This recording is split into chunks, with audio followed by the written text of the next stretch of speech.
Très fort. Amen. Je recommence. Béni soit Dieu. Amen. Ce soir, moi aussi, je suis fatigué. Mais je suis là au milieu de vous. Et j'aimerais ce soir qu'on fasse la réunion ensemble. Amen. Béni soit Dieu. Amen. Ce soir, on veut être béni. On s'est déplacé. On a fait un petit effort. Parce qu'en vérité, c'est pas grand-chose ce qu'on fait. Vous savez, j'ai souvent entendu des témoignages dans les pays étrangers, dans les pays de l'Est. Les mamans, avec des enfants sur le dos, font 3-4 km à pied pour aller à la réunion. Avec de la neige, tout ça, on ne le ferait pas, nous. On le ferait pas. Je ne le ferais pas, moi. Je vous mets à l'aise en disant ça, on est tous pareils. Mais on a fait un petit effort, nous, on a pris notre voiture, on est monté, on a le chauffage, celui qui a chaud, il a la clim, on a la direction assistée. Mais on a fait ce petit effort, on est là. Et ce soir, on veut être bénis. On ne veut pas passer à côté de la bénédiction que Dieu nous a préparée. Parce que moi, je suis sûr que ce soir, eh bien, il y aura un mot pour chacun de nous. Sûrement que toute la prédication ne sera pas pour toi. Mais tu n'as pas besoin de toute une prédication. Tu as besoin d'un mot de Dieu ce soir. Le frère l'a si bien dit. Nous avons besoin de lui. Alors il y en a qui diront, j'ai beaucoup, moi, besoin de lui. D'autres diront, moi, j'ai un peu besoin de lui. Mais on a tous besoin de lui. Amen. À différents niveaux, parce que il y en a qui passent des moments plus difficiles les uns que les autres, c'est une réalité. Mais on a tous besoin de sa grâce. Je vais vite rentrer dans le message. Le message, il est comme ça, mais je vais essayer de le faire comme ça. Vous êtes contents? Amen. Je vais le rétrécir au maximum. De toute façon, je vous ai dit que vous aviez besoin que d'un mot de Dieu. Donc ça me rassure, je vais condenser au maximum. Vous savez ce que j'aime dans la parole de Dieu? C'est que la parole de Dieu, elle apporte toujours de l'espérance. Et c'est ça qu'il y a de formidable. Dans ce monde, on connaît le désespoir. Des hommes, des femmes, des familles, des régions, des pays, tout ce que vous voulez, connaissent le désespoir. Et il n'y a pas plus terrible que le désespoir. Le désespoir, c'est, il n'y a plus d'espérance. Il n'y a plus de solution. C'est la fatalité. C'est fini. Et ça, c'est humain. Ça appartient à l'humain, ça. Le désespoir. La finalité, la fatalité, c'est fini, il n'y a plus rien à faire pour divers sujets. Pour un foyer, pour quelqu'un qui est malade, pour une situation, je ne sais pas, tellement de situations, situations financières, matérielles, je ne sais pas, vous pouvez y mettre tout ce que vous voulez. Le désespoir s'infiltre partout. Mais moi j'aimerais dire, Dieu est partout. Amen. Et quand il y a Dieu, le désespoir recule. La Bible nous dit que devant Dieu, les montagnes se fondent comme de la cire. Il n'existe plus. Devant Dieu, la mer Rouge s'ouvre par le milieu. Elle laisse passer le peuple de Dieu. Il est Dieu. Amen. Il est au-dessus de tout. Amen. Il est tellement grand que notre cerveau à nous, même le plus intelligent, ne peut pas comprendre Dieu. David disait, tu es tellement grand, Seigneur, que je ne peux pas te comprendre, je ne peux pas te sonder. C'est impossible. Dieu est celui qui remplit l'univers. Alors ce soir, il peut remplir notre cœur.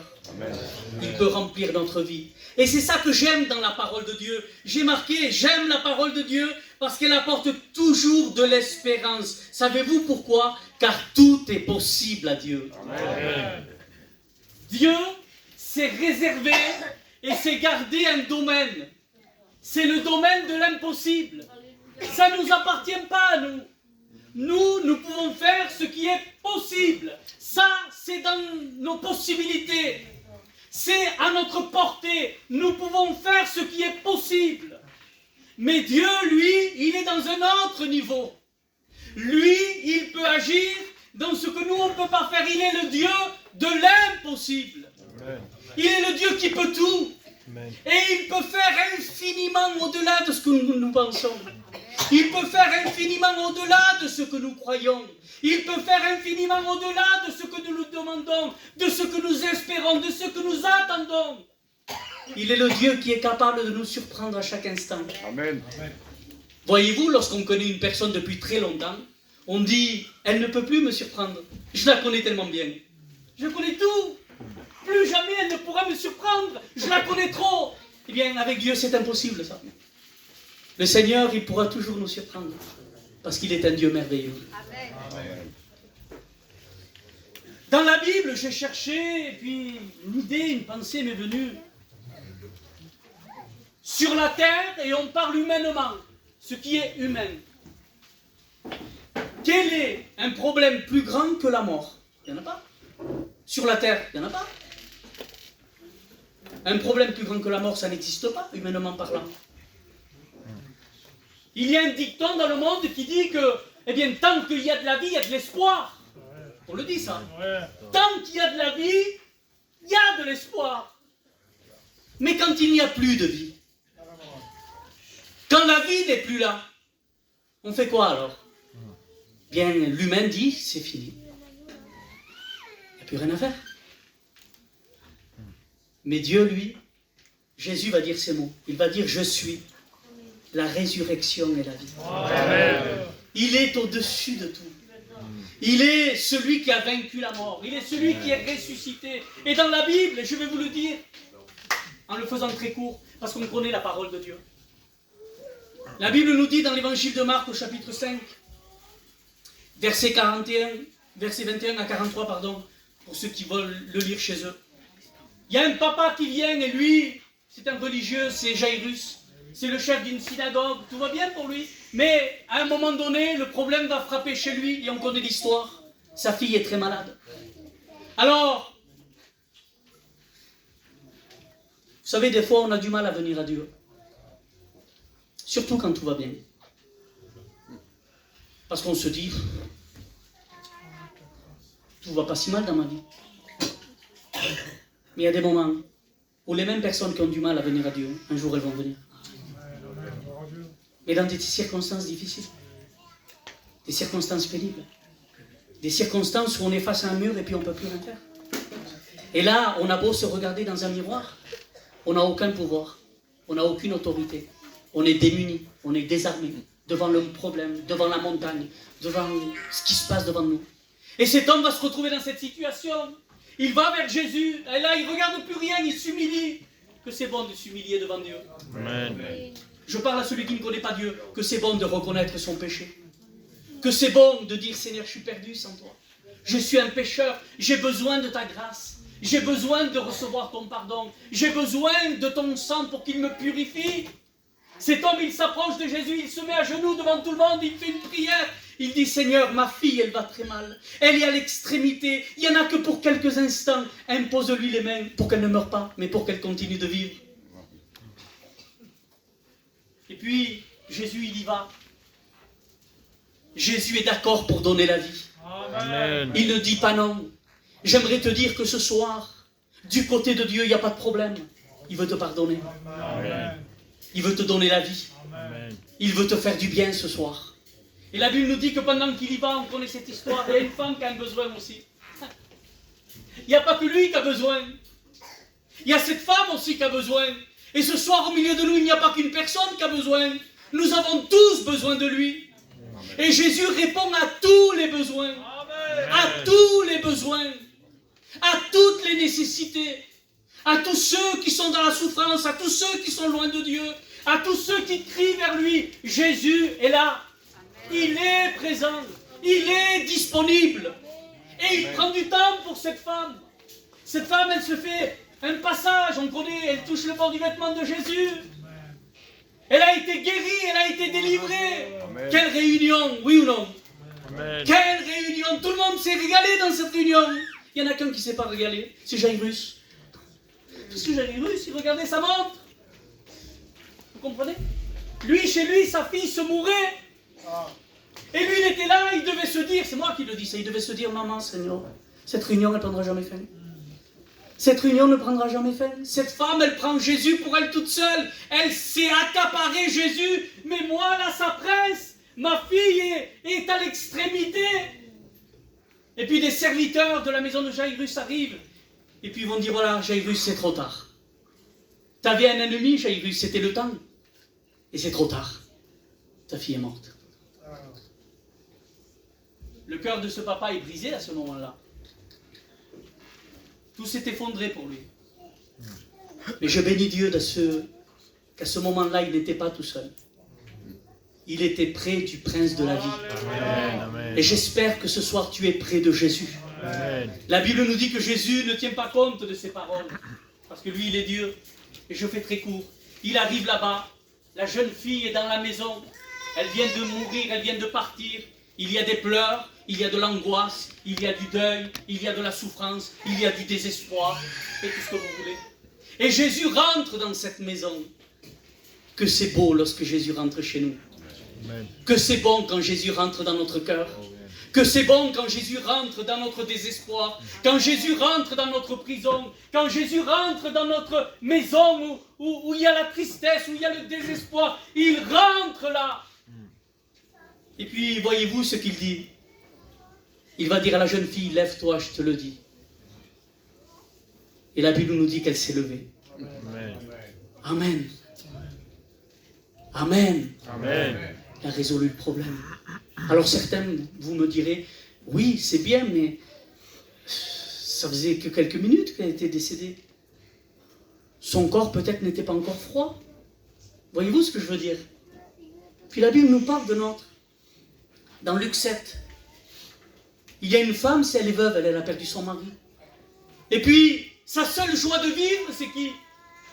C'est son fils. Elle a que ça. Son fils, c'est ses yeux. Son fils, c'est sa respiration. Elle se lève tous les matins pour qui? Pour son fils. Est-ce que vous comprenez? C'est sa joie. C'est son espérance. C'est ce qui l'a fait vivre. C'est ce qui l'a fait encore sourire. Et puis la parole de Dieu nous dit qu'un jour, ce jeune homme, il va mourir. On ne sait pas pourquoi, on ne sait pas dans quelles circonstances. Mais le malheur va frapper. Et là, la Bible nous dit que quand Jésus se rencontre avec ces personnes, ce jeune homme n'est plus dans la maison de Samuel. Le temps du veillement est passé déjà. Là, c'était l'heure de la porter en terre. Vous voyez le problème ici, il était un peu plus grand. Les heures étaient passées. Là, il n'était plus dans la maison, ça ne faisait pas quelques minutes. C'était le moment de le mettre en terre. Et puis cette femme, elle accompagnait son fils. Et la Bible nous dit que Jésus va les rencontrer, ils vont se croiser. Puis le Seigneur va dire à cette femme, femme ne pleure plus. Qui aurait pu dire ces mots? Personne ne peut dire ça. Devant quelqu'un qui pleure son fils, savez-vous ce qu'on fait? On ne dit rien. On ne dit rien du tout. On pleure avec la personne. C'est tout. Il n'y a que lui qui peut parler dans ces moments-là. Parce que lui, il a les paroles de la vie. Lui, il a les paroles de la vie. Et il va dire à cette femme, il va dire à cette maman, ne pleure plus. Savez-vous pourquoi il lui dit ça? Parce que lui, il a la solution. Amen. La Bible nous dit qu'il va toucher le cercueil, qu'il va dire au jeune homme, lève-toi, je te le dis. Cet homme s'est levé. Quel bonheur, oui ou non? Amen. Quel renversement de situation! Et je vais vous amener là où... Parce que je veux vous amener quelque part, hein? Vous me comprenez? Suivez-moi un peu. Quelques mètres de plus et je vous laisserai tranquille. Et puis la parole de Dieu nous parle dans l'évangile de Jean, au chapitre 11, on connaît. Des hommes viennent et disent, ton ami Lazare, celui que tu aimes, il est malade. Il faut que tu viennes. Et puis on connaît l'histoire.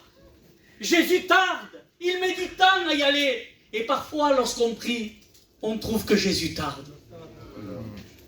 On dit, mais Seigneur, c'est quand que tu arrives?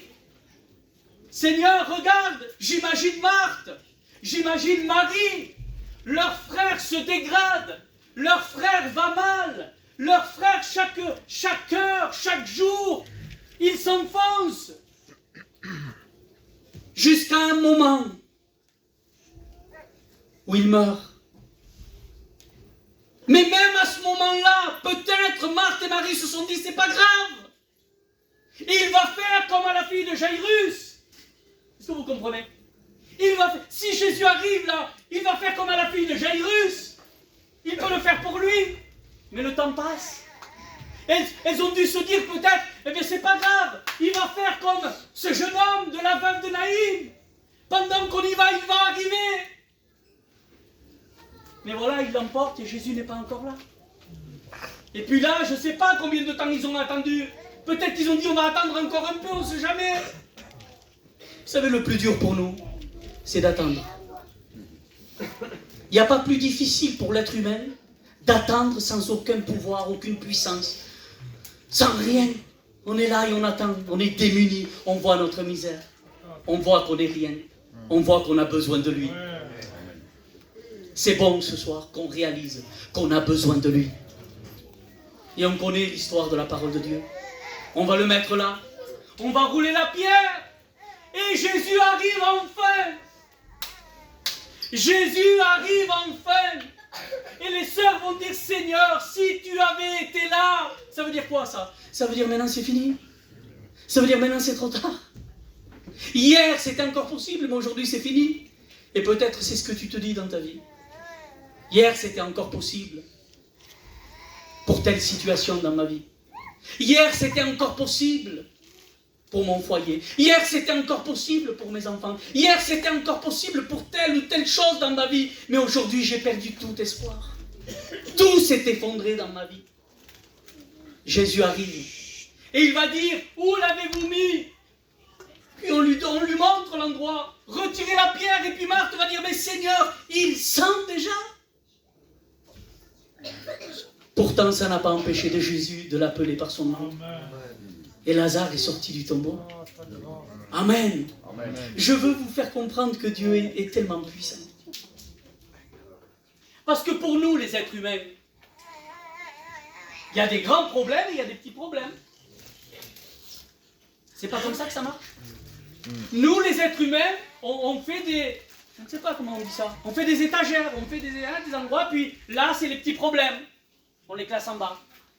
Puis il y a des problèmes moyens. Et puis il y a des très grands problèmes. Oui ou non? Mais j'aimerais te dire que Dieu ne fait pas comme ça. Pour Dieu, il y a juste des problèmes que lui peut résoudre. Ouais. Pour lui, il n'y a pas de situation désespérée. Parce que Dieu change le mal en bien. Il change la malédiction en bénédiction. Là où il y a la mort, il met la vie. Et ce soir, il peut le faire dans ta situation. Qu'importe ta situation.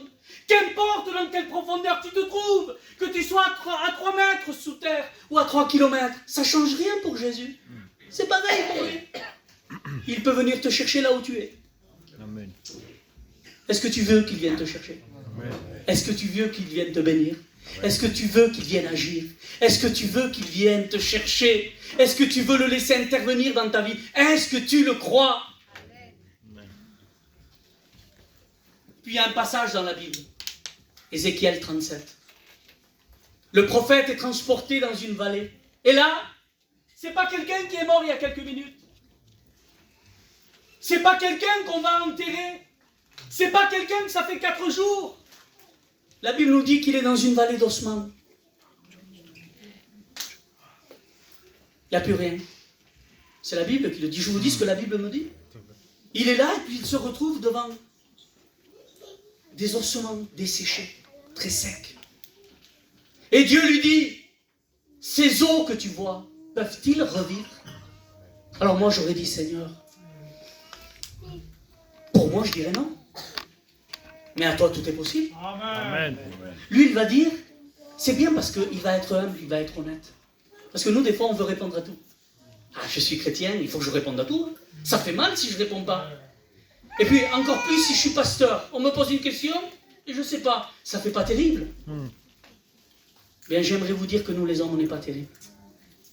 Que le seul qui est beau, que le seul qui est fort, que le seul qui sait tout c'est lui. C'est vrai. Et je préfère dire, je ne sais pas, je regarderai. Et je te donnerai une réponse. Amen. Lui, il va dire au Seigneur, Seigneur, toi tu le sais. Ça veut dire ce que ça veut dire, hein? Ça veut dire moi j'en sais rien. Mais toi tu le sais. Et l'Esprit de Dieu va souffler sur ces os. Les nerfs, la chair, la peau va revivre. Ils sont debout et Dieu leur donne la vie. Quel miracle. Oui ou non? Ce soir, Dieu est capable dans ta vie de faire des miracles. De faire des choses que tu n'entends même plus. Dieu est capable de le faire. Parce que vous et moi, des fois, on baisse les bras. On baisse les bras. Mais Dieu nous rappelle que lui, il peut tout. Amen. Que lui, il peut tout. Je vais vous dire un témoignage. Vous voulez? Amen. Pas quelque chose qu'on trouve dans les livres. Hein. C'est une histoire réelle qui s'est passée il y a très longtemps dans un pays étranger. Pour vous dire que Dieu peut tout. Et qu'il n'y a pas de situation qu'il ne peut pas résoudre, qu'il ne peut pas intervenir. Cette histoire nous dit que c'était la nuit. C'était un tout petit village. Et pendant cette nuit, il va y avoir un meurtre dans la maison de quelqu'un. Et puis, les autorités qui étaient là, hein, je ne sais pas si je peux dire la police, j'en sais rien. Les autorités qui étaient là vont faire vite le tour du quartier et il y avait 2 hommes. Il y avait un païen et puis il y avait un chrétien qui était par là. Vous comprenez très bien que ce n'est pas le chrétien qui a tué. Vous l'avez compris, j'espère. Le chrétien n'a rien à voir avec ce meurtre. Mais comme il était dans les environs, on le prend. C'est un peu le témoignage de la sœur, elle n'avait rien fait. Elle. Mais ils l'ont pris. Et on prend cet homme et on prend l'autre. Et le chrétien n'avait rien à voir dans cette histoire. On l'amène dans la maison. Alors le chrétien, qu'est-ce qu'il a dit lui? Il a dit la vérité. Il a dit, c'est pas moi, j'ai rien à faire avec ça. C'est pas moi, j'ai tué personne. Je suis chrétien. Et puis le païen, qu'est-ce qu'il a fait? Parce que lui, il peut le faire, lui. Le païen, il va mentir, lui. Il va dire, c'est pas moi. Ah, c'est pas moi. Alors le maître de la maison va dire, voilà, chez nous, il y a une coutume. Il y a une coutume chez nous. Vous allez prendre les dés. Vous savez ce que c'est, des, hein? Des dés, je ne peux pas le dire autrement. Vous m'avez compris, il y en a 2, avec des petits numéros là-dessus, là, des petits points. Ils vont dire, et voilà, le destin va dire qui c'est. Celui qui fera le plus grand chiffre, ben, il sera sauvé. Et celui qui fera le plus petit chiffre, ben, ça voudra dire que c'est lui. Et il va mourir ce soir. Alors le païen, il prend les dés, Samuel, il les lance. Et pour ceux qui savent pas trop, je pense que tout le monde le sait, mais bon, le plus grand chiffre qu'on peut faire sur un dé, c'est 6. On ne peut pas faire plus. Il lance les 2, lui, il en a 2.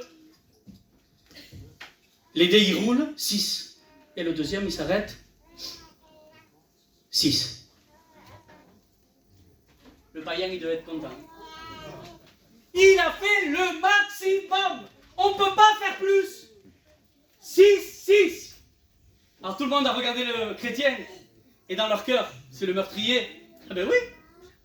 Vous comprenez? C'est le meurtrier, c'est lui. Et le chrétien, quand il a vu ça, c'était un homme de Dieu. Il aurait pu se révolter. Il aurait pu dire, Seigneur, qu'est-ce que tu me fais là? Oui ou non? Je suis chrétien. Tu le sais que c'est pas moi. Il aurait pu renier Dieu, il aurait pu lever le poing contre Dieu. Parce que c'est ce qu'on fait des fois. Oui ou non? Non, jamais. L'humanité est comme ça. L'humanité, qu'est-ce qu'ils disent? S'il y avait un Dieu. Oui, on lève le poing contre Dieu. C'est toujours la faute de Dieu. Mais lui, il n'a pas fait ça. Il va juste dire ça. Au chef de la maison, là, il va dire, est-ce que je peux faire une prière avant de lancer les dés? C'était bien quand même, hein? C'était une bonne idée, moi je dis. C'était le bon moment de prier. Oui ou non? Amen. Parce que il y a des moments où vraiment il faut prier. Et je crois que ce soir pour toi, c'est le bon moment de prier. C'est le bon moment de te repentir. C'est le bon moment de crier à Jésus. C'est le bon moment de t'approcher de lui. Et il prie devant tout le monde là. Il va dire, Éternel, mon Dieu, si tu veux prendre ma vie ce soir, je suis prêt, prends-la. Oui, parce que 12. 6 et 6, on ne peut pas faire plus. Lui, dans sa tête, il dit, c'est fini, comment je vais faire pour m'en sortir? C'est fini. Il dit, si tu veux prendre ma vie, Seigneur, je suis prêt, prends-la. Mais si tu veux faire éclater ta gloire, je sais qu'encore tu peux le faire. Amen. Ah, il ne savait pas comment. Peut-être ce soir, tu ne sais pas comment. Tu ne sais pas. Mais moi, j'aimerais te dire que Dieu peut manifester sa gloire. Amen. D'une manière qui dépasse ton entendement. Parce que Dieu nous dépasse, comme je vous l'ai dit au début. Il prend les dés. Vous voulez savoir la suite, là, j'espère. Amen. Hein, j'espère. Vous êtes curieux. Il prend les dés. Je ne sais pas s'il a dit au nom de Jésus. Je pense pas. Je l'aurais dit, moi. Il prend les dés, il les lance. Le premier dé, il tourne. 6. L'autre continue. Voyez-vous, dans ces moments-là où le dernier dé était là, lui n'avait aucun pouvoir. Quand les dés sont partis de sa main, tant qu'il les avait dans sa main, il contrôlait. Et il y a bien des choses qu'on arrive à peu près à contrôler. Mais quand les dés ne sont plus dans tes mains ni dans les miennes, on ne contrôle plus. Là maintenant, c'est une affaire de foi et de confiance en Dieu. Parce que les dés sont partis de la main. Et lui, il regarde ce dé qui tourne. Il tourne, il tourne. Sur quelle face va-t-il tomber? Et là, cette histoire vraie nous dit que le dé se coupe en deux, se casse. Une partie tombe sur le 6. Et derrière le 6, il y a quoi? Il y a le 1. 6, 6 et 1. 13. Je recommence. 6, 6 et 1, 13. Dites amen, s'il vous plaît. Qui aurait imaginé, même vous là, qui aurait imaginé, à part si vous connaissez l'histoire, mais qui ce soir aurait imaginé ça? Personne. Ni moi. Personne ne peut imaginer ça. Et ce soir, je viens te dire que Dieu peut faire dans ta vie ce que tu n'imagines même pas. Il peut le faire. Si tu viens à lui, si tu t'approches de lui, si tu lui fais confiance, il peut faire infiniment au-delà de ce que tu penses. Il peut manifester sa gloire parce que Dieu est bon. Amen. Amen. Est-ce que vous me donnez 5 minutes de plus et je vous laisse tranquille? Amen.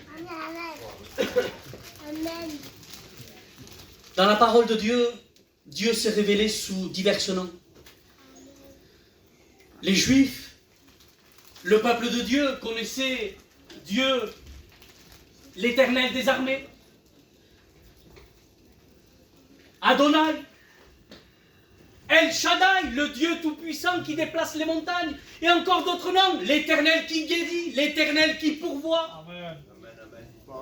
Mais lorsque Jésus est venu, il est venu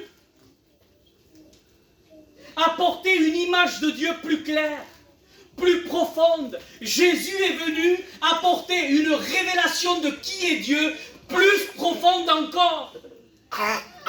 C'est pour cela que quand les disciples vont dire au Seigneur, enseigne-nous à prier comme toi tu le fais. 2 minutes, je vais terminer. Suivez-moi 2 minutes. Jésus va dire, quand vous priez, il n'a pas dit, dites El Shaddai. Il n'a pas dit, dites Adonai, Elohim, non. Il va dire, lorsque vous priez, dites notre Père.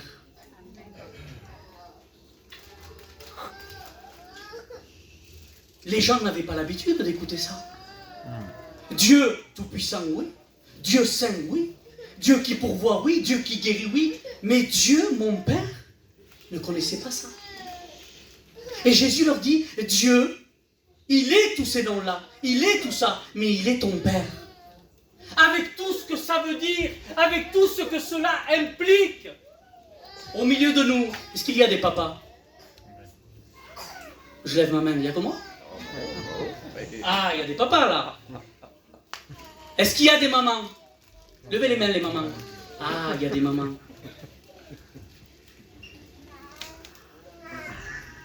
Je finis avec ça. Je veux que tu t'imagines ton fils, ta fille. Il y a même des grands-papas, des grands-mamans ici. C'est encore pire ça. Ça, c'est encore pire. Alors imaginez. Je veux que tu l'imagines 2 minutes, je m'arrête. T'imagines ton fils, t'imagines ta fille.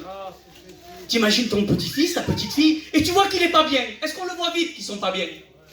Il vous faut longtemps, vous? Est-ce qu'il vous faut longtemps? Mais non. On voit notre enfant, on voit notre fille, notre fils, notre petit-fils, notre petite-fille. On le voit direct. On voit que ça ne va pas, Samuel. On le sait. Et comme on les aime, on s'intéresse à eux. On ne dit pas, on verra. Ça lui passera. C'est ça qu'on fait? Mais non. On va vers eux. Pourquoi? Parce qu'on a un cœur de père. On a un cœur de mère. On a un cœur de grand-père et de grand-mère. On s'approche. On les aime. Et puis imagine un instant, s'il te plaît. Imagine un instant. Ton fils, ta fille, il vient vers toi, il te dit, je suis pas bien, j'ai peur, je suis angoissé, je suis attristé. Et qu'est-ce qu'on va dire? Mais pourquoi? Qu'est-ce qui t'arrive? Eh bien, j'ai peur que demain, peut-être, tu ne veux plus me donner à manger. J'ai peur que si demain je pleure, tu ne sois pas là pour me consoler, pour essuyer mes larmes. J'ai peur que si demain je suis malade, tu ne sois pas là pour me soigner, pour prendre soin de moi. J'ai peur que si quelqu'un veut me frapper, eh bien que tu ne sois pas là pour me défendre. J'ai peur de me retrouver tout seul, que tu m'abandonnes. Qu'est-ce qu'on va faire? Qu'est-ce que vous allez faire, s'il vous plaît? On va dire à notre enfant, enlève-toi ces idées de la tête. Parce que c'est des mensonges. Pourquoi? Parce que toujours, je serai là pour pourvoir à tes besoins. Amen. Toujours, je serai là pour te défendre. Toujours, je serai là pour toi. Toujours, je serai là quand tu seras malade. Jamais je te laisserai. Est-ce que c'est ça? Amen. Et nous, parfois, c'est ce qu'on fait avec Dieu. Seigneur, est-ce que tu vas me bénir? Seigneur, est-ce que tu vas bénir mon fils? Seigneur, est-ce que tu vas faire ceci? Seigneur, est-ce que tu vas faire cela? Seigneur, est-ce que tu seras toujours là pour moi, Seigneur? Seigneur, est-ce que tu vas pourvoir à mes besoins? Et Dieu te dit ce soir qu'il est là. Amen. Que jamais il va t'abandonner. Amen. Jamais. Savez-vous ce qu'on fait souvent?